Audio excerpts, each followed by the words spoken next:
we used to have conversations, and specifically, you did not have to agree with said conversation just to engage in a conversation. It's completely fine when people have, various difference of opinions here. All right. But understand this here. The Democrat Party in the 90s, 80s used to be a completely different party than it is today. And I'm talking about before Gen Z came out and basically started canceling everyone for having opinions that did not specifically correlate with their own opinions, because, people are different. Not everyone is a sheep. But either way, AOC was not ready for this here, guys. All right? She wasn't. But either way, let's account for it. All Americans, not only in the states most heavily affected, but in every place in this country, are rightly disturbed by the large numbers of illegal aliens entering our country. The jobs they hold might otherwise be held by citizens or legal immigrants. The public service they use impose burdens on our taxpayers. That's why our administration has moved aggressively to secure our borders more, by hiring a record number of new border guards, by deporting twice as many criminal aliens as ever before, by cracking down on illegal hiring, by barring welfare benefits to illegal aliens. In the budget I will present to you, we will try to do more to speed the deportation of illegal aliens who are arrested for crimes, to better identify illegal aliens in the workplace, as recommended by the commission headed by former Congresswoman Barbara Jordan. We are a nation of immigrants, but we are also a nation of laws. It is wrong and ultimately self-defeating for a nation of immigrants to permit the kind of abuse of our immigration laws we have seen in recent years, and we must do more to stop it.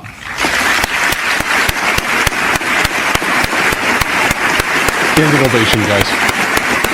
Come on.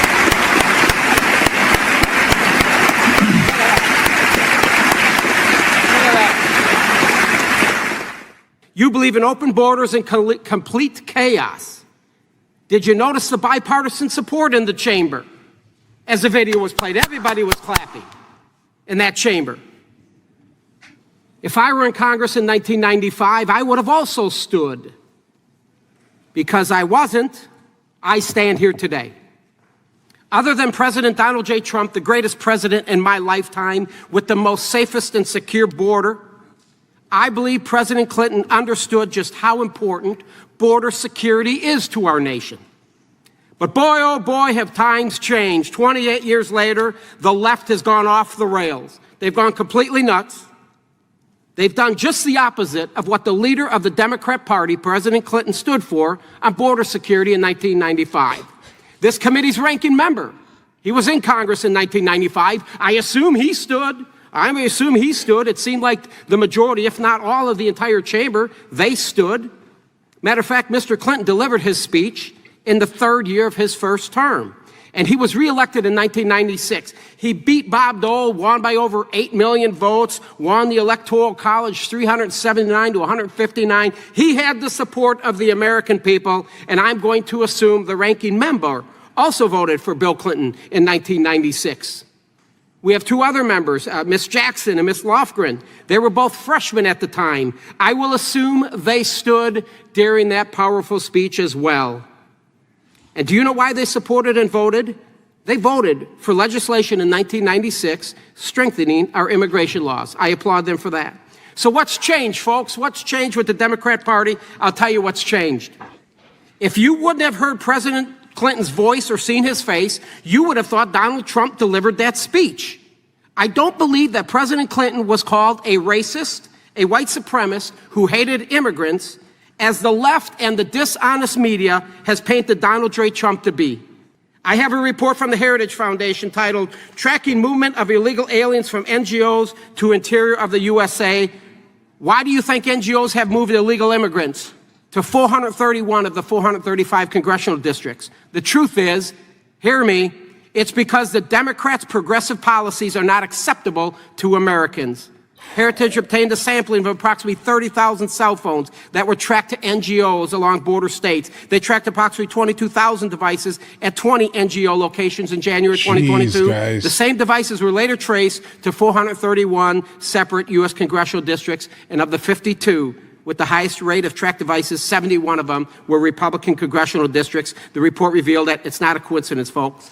The flood of illegal immigrants means a continual rise in surplus laborers. That surplus drives down the wages of existing middle-class and lower-class job holders until they leave the job forces, and then they're forced to go on welfare with the hopes that they will become loyal supporters of the Democrats. There's a lot of like disingenuous conversations because, yeah, definitely, guys, we can go back absolutely to the 90s, 80s, etc., and listen to some of the speeches, even some of the heads, let's say, of the Democrat Party, the ones who people worship still, let's just say this here, the Clintons, and we'll start to realize that some of their talking points were absolutely super intelligent here. Guys, we had a super good, I would say, two-party system where like, it was not always the lesser of two evils, but sometimes it kind of was. But the line was still, we're going to do what is best for the United States of America and whatever is within her borders. Not so much, listen, we're going to go ahead and join 100% this globalist idea of what United States of America is and basically prop up people,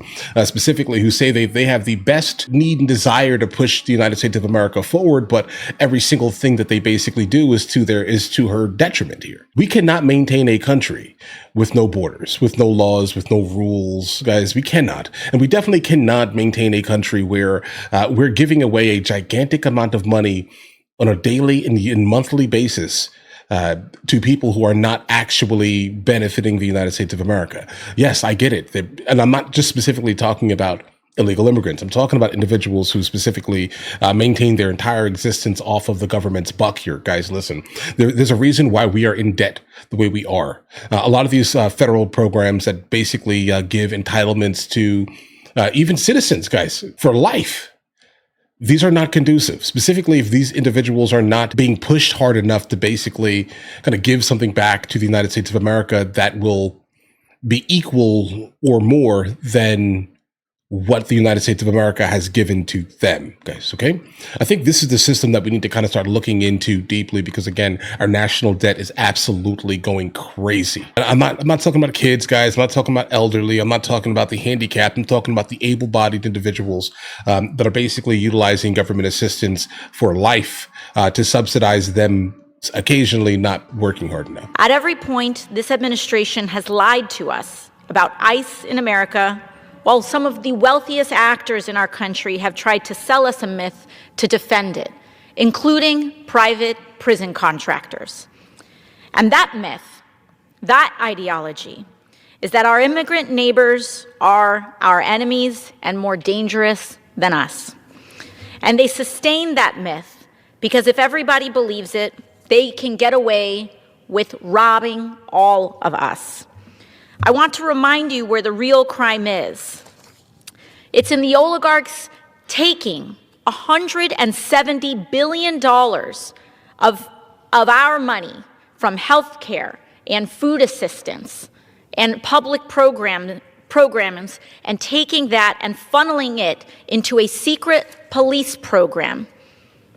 It's the authoritarians trying to create a black box because once it is established, they can put political dissidents inside of it.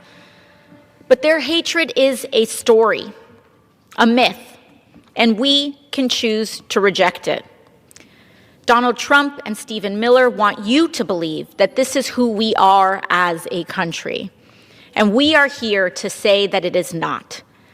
We are a country that has fought and defeated the Confederacy, that has defeated a history of civil rights violations, of secret police, of fascism.